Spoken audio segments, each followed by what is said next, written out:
Hello, my friend. Welcome back to Daily English Whisper. My name is Max, and I'm very happy you are here practicing English with me today. Take a moment to relax. Maybe you are sitting somewhere comfortable. Maybe you are walking slowly.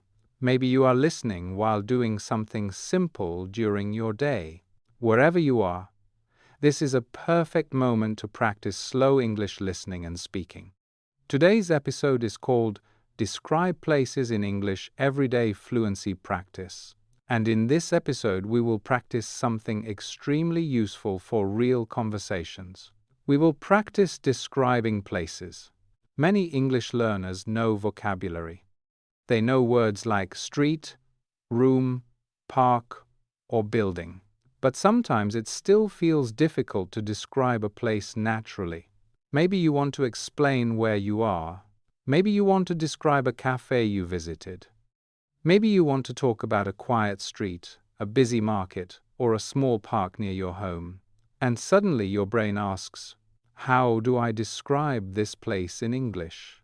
This is a very common challenge, because describing places requires more than vocabulary. You need simple patterns, you need observation, and you need the ability to turn what you see into sentences. That is exactly what we will practice today. During this episode, we will explore different places, not famous places, not tourist attractions, but normal everyday places, places like a quiet corner in a library, a narrow street between tall buildings, a small shop that smells like bread, a train platform early in the morning. These are the kinds of places people describe during real conversations. And each place will help you practice natural English sentences. You will listen. You will repeat some sentences. And little by little, your brain will learn how to describe spaces clearly. Remember something important. You do not need complicated words to describe a place. Often, the most natural descriptions use very simple language.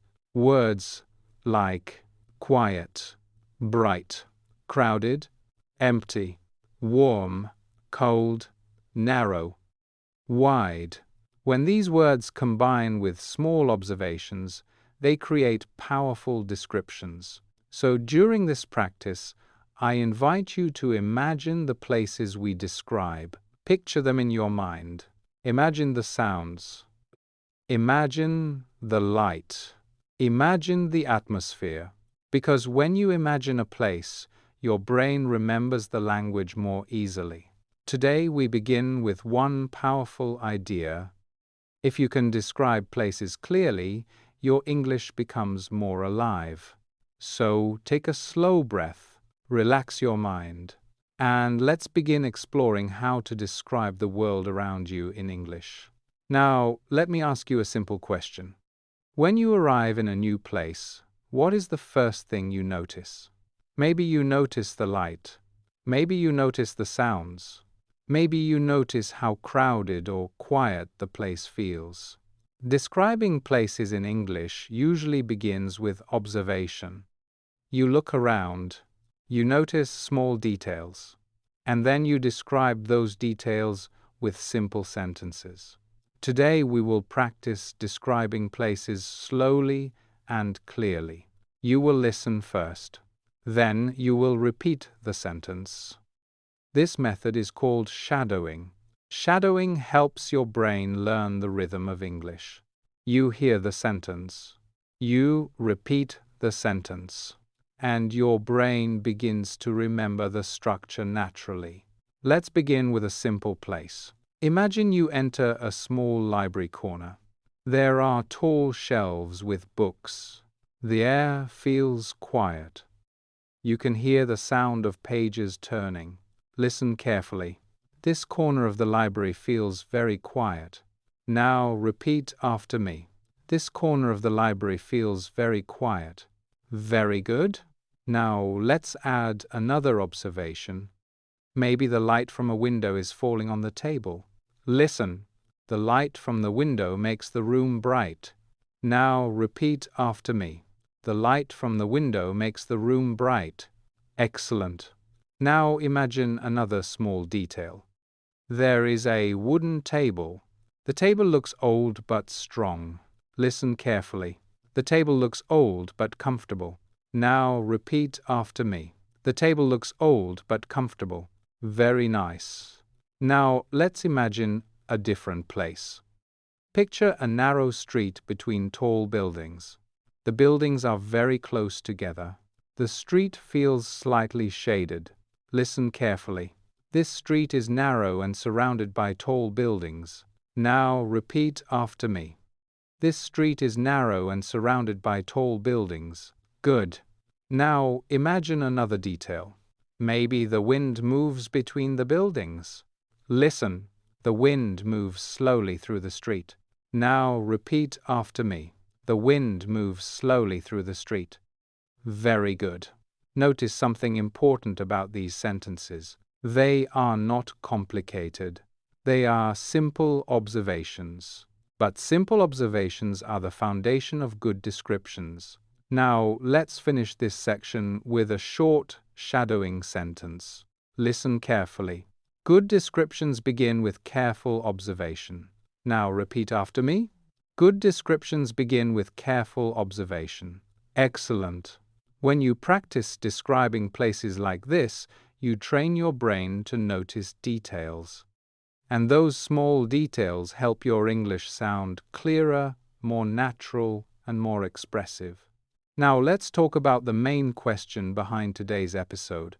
How can you describe places in English in a way that feels natural and easy? Many learners know the names of places. They can say park, room, street, shop, but when they want to say more, they sometimes stop. They think, I know the place, but I don't know how to describe it. This happens because describing a place is not only about naming it, it is about answering small questions in your mind. What does the place feel like? Is it bright or dark? Busy or calm? Wide or narrow? Warm or cold? When you answer these small questions, your description becomes stronger. So in this part, we will begin using a very simple idea. First, name the place. Then add one or two clear details. That is enough to begin. Let's practice with a new place. Imagine a small waiting room in a clinic. There are a few chairs, a table with old magazines, a soft sound from the air conditioner. Listen carefully. The waiting room feels quiet and a little cold. Now repeat after me. The waiting room feels quiet and a little cold. Very good. Notice how simple that sentence is. We describe the feeling of the place with just two ideas: quiet, a little cold. Now let's add another detail. Listen. There are a few chairs near the wall. Now repeat after me. There are a few chairs near the wall. Excellent. This sentence helps create a picture in the listener's mind. Now let's imagine a different place. Picture a tiny bakery early in the morning. The glass is slightly foggy. The smell of bread is in the air. Someone is arranging pastries behind the counter. Listen carefully. The bakery smells warm and fresh. Now repeat after me. The bakery smells warm and fresh. Very nice. That is a strong description because it uses the senses. Now let's add another simple detail. Listen. There are trays of bread behind the counter. Now repeat after me. There are trays of bread behind the counter. Good. Now imagine another place. A bus stop at the edge of town, not in the city center, not crowded. Just a bench, a sign, and a wide road nearby. Listen carefully. The bus stop looks lonely in the early morning. Now repeat after me. The bus stop looks lonely in the early morning. Excellent. That word, lonely, gives feeling to the place. Now let's add one more detail. Listen. There is only one bench under the sign.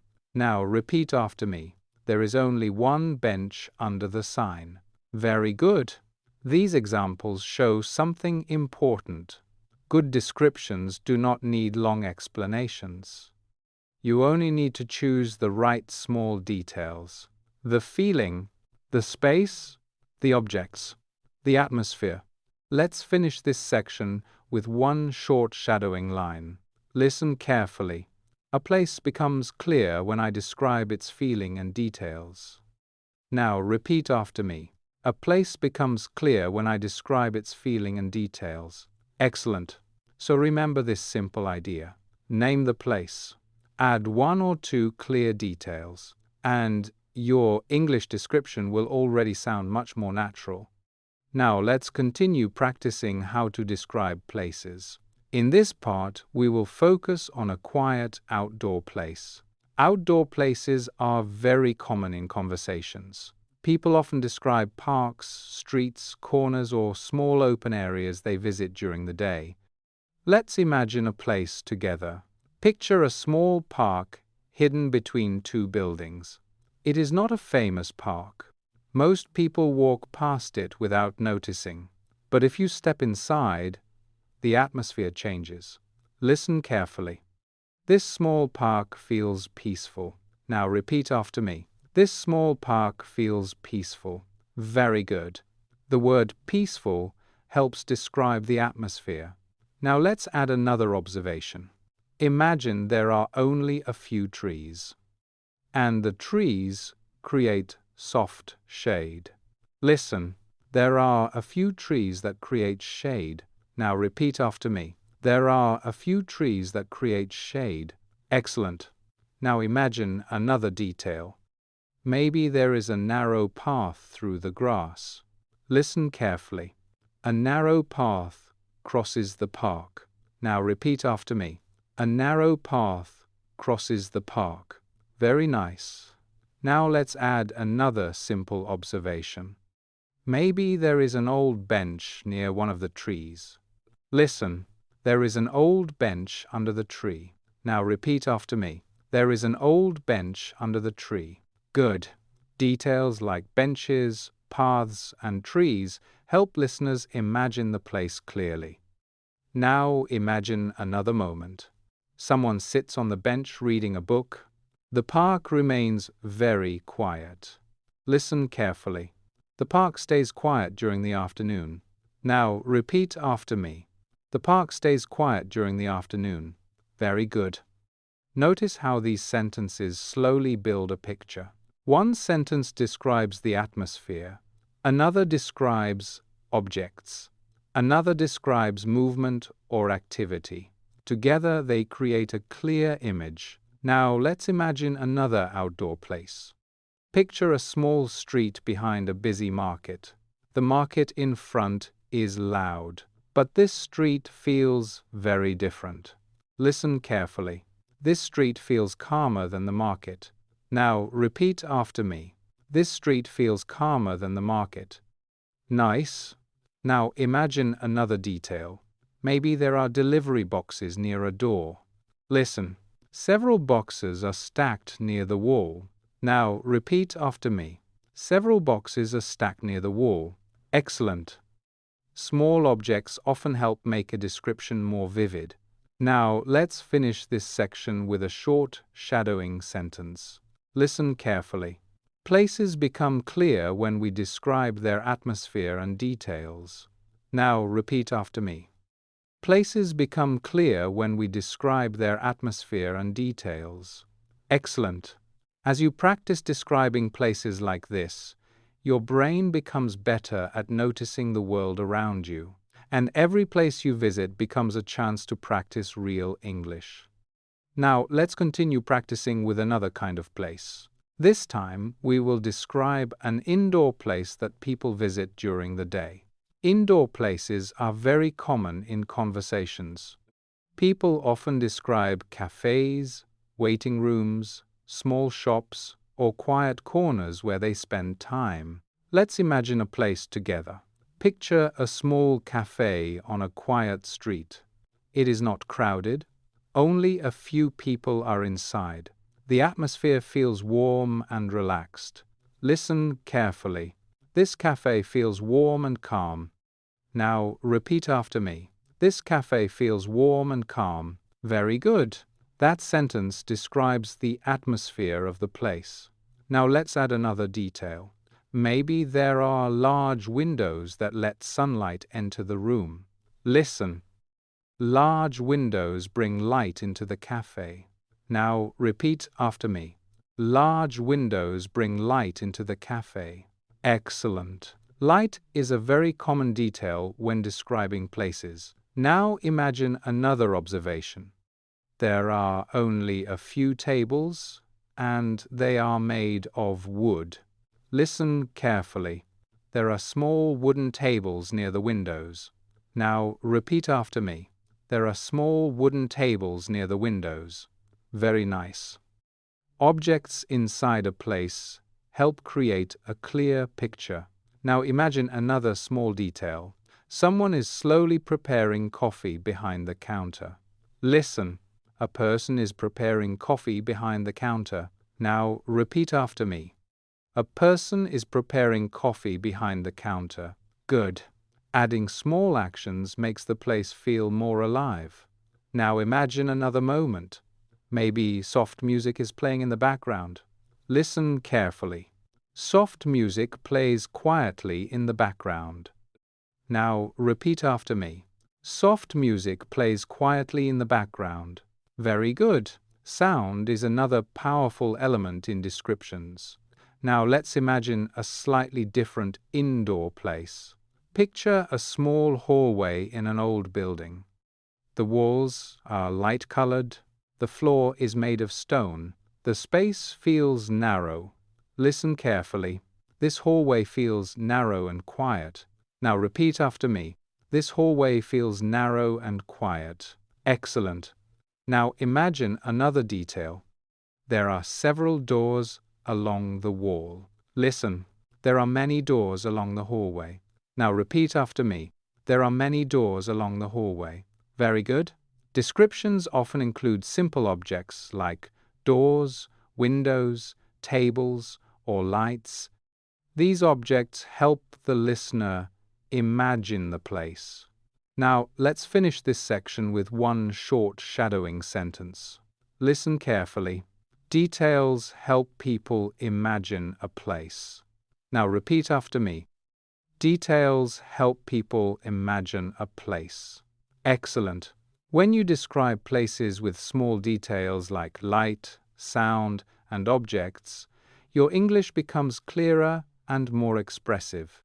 And those small details help your listener see the place in their mind. Now let's continue exploring how to describe places in English. In this section, we will focus on a place where people wait. Waiting places are very common in everyday life. People wait for trains, buses, appointments, or meetings. And these places often have a very specific atmosphere. Let's imagine a place together. Picture a train platform early in the morning. The air feels cool. Only a few people are standing near the tracks. The station is not crowded yet. Listen carefully. The train platform feels quiet this morning. Now repeat after me. The train platform feels quiet this morning. Very good. This sentence describes the atmosphere of the place. Now let's add another detail. Maybe the sky is still soft and pale because the sun is rising. Listen. The early light makes the station look pale. Now repeat after me. The early light makes the station look pale. Excellent. Light often changes the feeling of a place. Now imagine another detail. A long bench sits near the platform wall. Listen carefully. There is a long bench near the wall. Now repeat after me. There is a long bench near the wall. Very nice. Simple objects help build the image of the place. Now imagine another observation. Someone is looking at the train schedule. Listen. A person is checking the train schedule. Now repeat after me. A person is checking the train schedule. Good. Adding small human actions makes the description feel more real. Now imagine another sound. Maybe you hear the distant sound of a train arriving. Listen carefully. A distant train sound echoes through the station. Now repeat after me. A distant train sound echoes through the station. Excellent. Sounds often give strong character to a place. Now let's imagine a slightly different waiting place. Picture a small waiting area inside a repair shop. Maybe people are waiting for their bicycles or phones. The room is small and quiet. Listen carefully. This waiting room feels simple and quiet. Now repeat after me. This waiting room feels simple and quiet. Very good. Now imagine another detail. There are a few chairs placed near the wall. Listen. Several chairs are lined up near the wall. Now repeat after me. Several chairs are lined up near the wall. Nice. Now imagine one more observation. A clock is ticking slowly on the wall. Listen carefully. A clock ticks slowly above the chairs. Now repeat after me. A clock ticks slowly above the chairs. Excellent. Small sounds like this often make a place feel calm or quiet. Let's finish this section with one short shadowing sentence. Listen carefully. Places feel alive when we describe their sounds and details. Now repeat after me. Places feel alive when we describe their sounds and details. Excellent. When you describe light, objects, sounds, and small actions, your descriptions become much richer, and listeners can imagine the place clearly in their mind. Now, let's continue practicing how to describe places. In this part, we will focus on a place where people pass through quickly. These places are interesting because they are always changing. People arrive. People leave. The atmosphere moves constantly. Let's imagine a place together. Picture a small underground passage between two streets. People use it to cross under a busy road. The ceiling is low. The sound of footsteps echoes slightly. Listen carefully. This underground passage feels narrow and busy. Now repeat after me. This underground passage feels narrow and busy. Very good. That sentence describes both the space and the atmosphere. Now let's add another observation. Maybe the walls are covered with posters and advertisements. Listen. The walls are covered with colorful posters. Now repeat after me. The walls are covered with colorful posters. Excellent. Details on walls or surfaces often help describe a place clearly. Now imagine another detail. The lights above are bright but slightly cold. Listen carefully. The lights make the passage look bright and pale. Now repeat after me. The lights make the passage look bright and pale. Very nice. Light changes the feeling of a place. Now imagine another moment. People are walking quickly through the passage. Listen. People walk quickly through the corridor. Now repeat after me. People walk quickly through the corridor. Good. Movement often adds energy to a description. Now imagine another sound. You hear footsteps echoing against the floor. Listen carefully. Footsteps echo softly on the floor. Now repeat after me. Footsteps echo softly on the floor. Excellent. Sound is a powerful detail when describing busy places. Now let's imagine a slightly different place. Picture a small rooftop terrace above a building. This place feels completely different from the busy passage below. Listen carefully. The rooftop terrace feels open and quiet. Now repeat after me. The rooftop terrace feels open and quiet. Very good. Notice how the feeling of the place changes. Now imagine another detail. There are a few chairs near the edge. Listen. A few chairs face the city skyline. Now repeat after me. A few chairs face the city skyline. Nice. This detail helps the listener imagine the view. Now imagine the wind moving across the terrace. Listen carefully.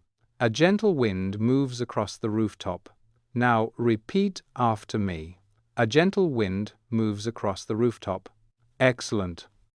Small natural elements like wind often give life to a description. Let's finish this section with a short shadowing sentence.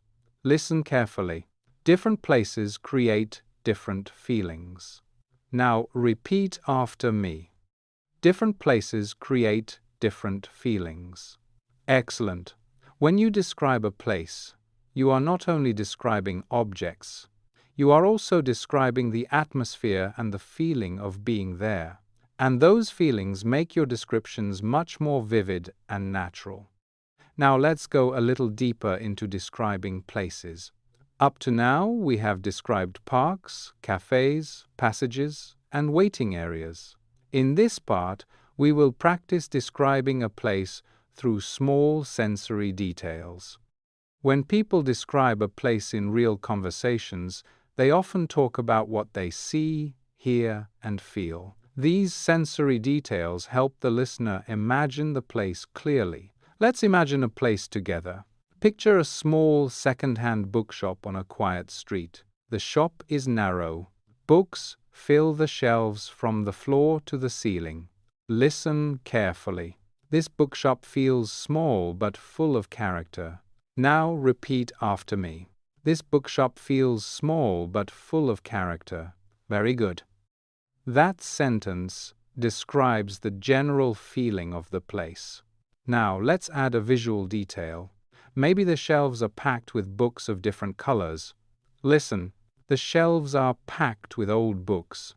Now repeat after me. The shelves are packed with old books. Excellent. Now imagine another observation. Some books are stacked on small tables. Listen carefully. Several books are stacked on the tables. Now repeat after me. Several books are stacked on the tables. Very nice. Now let's add a sound detail. Maybe you hear pages turning slowly. Listen. People turn pages quietly in the shop. Now repeat after me. People turn pages quietly in the shop. Good. Sound helps the listener feel the atmosphere of the place. Now imagine another small detail. There is a soft smell of paper and wood. Listen carefully. The air smells like old paper. Now repeat after me. The air smells like old paper. Excellent. Smell is another powerful element in describing places. Now let's imagine a slightly different place. Picture a small open market early in the morning. Vendors are preparing their stands. The air feels fresh. Listen carefully. The market feels lively but relaxed. Now repeat after me. The market feels lively but relaxed. Very good. Now imagine another detail. People are arranging fruits and vegetables on tables. Listen. Fresh fruits are arranged in bright rows. Now repeat after me. Fresh fruits are arranged in bright rows. Nice. Now imagine another sound. You hear quiet conversations between vendors. Listen carefully. Soft voices fill the market. Now repeat after me. Soft voices fill the market. Excellent. These small sensory details make the place feel real. Let's finish this section with a short shadowing sentence. Listen carefully. Good descriptions use sight, sound, and feeling. Now repeat after me. Good descriptions use sight, sound, and feeling. Excellent. When you describe what you see, hear, and feel, your descriptions become much richer, and the person listening can imagine the place as if they were standing there with you. Now we are reaching the end of today's listening and speaking practice. take a moment to breathe slowly. You listened carefully. You repeated sentences, and you practiced describing different places in English. Today's episode was called Describe Places in English Everyday Fluency Practice. And the central idea behind this practice is very simple. When you can describe the places around you, your English becomes more natural and expressive. During this episode, we explored many kinds of places: a quiet library corner, a narrow street between tall buildings, a small cafe with warm light, a train platform in the early morning, a narrow underground passage, a peaceful rooftop terrace, a small bookshop filled with old books, a lively market with fresh fruit. Each of these places became an opportunity to practice English. And something important happened. You practiced turning observations into sentences. You noticed the light. You noticed the sounds. You noticed the objects and the atmosphere. These small details are what make descriptions clear and vivid. Now, I want to leave you with a simple sentence that summarizes today's lesson. Listen carefully. A place becomes real when we describe its details. Now, repeat after me. A place becomes real when we describe its details. Very good. That idea is very powerful, because every place around you can become English practice. Your kitchen, a bus stop, a hallway, a park bench, a small shop. You only need to look around and ask yourself simple questions. What does this place look like? Is it quiet or busy? What sounds can I hear? What objects are here? When you answer these questions in English, you build fluency step by step. Now let's practice one final sentence together. Listen carefully. I can describe the places around me in English. Now repeat after me. I can describe the places around me in English. Excellent. When you practice like this regularly, something powerful happens. Your brain begins to connect English with the real world around you, not just with textbooks, not just with lessons, but with the spaces you see every day. And that is how everyday fluency begins to grow. If you enjoyed this calm listening and shadowing practice, you can subscribe and continue learning with us here on Daily English Whisper. We will keep practicing listening, speaking, and real-life English step by step. My name is Max. Thank you for learning with me today. Keep listening, keep repeating, and I will see you again very soon in the next episode of Daily English Whisper.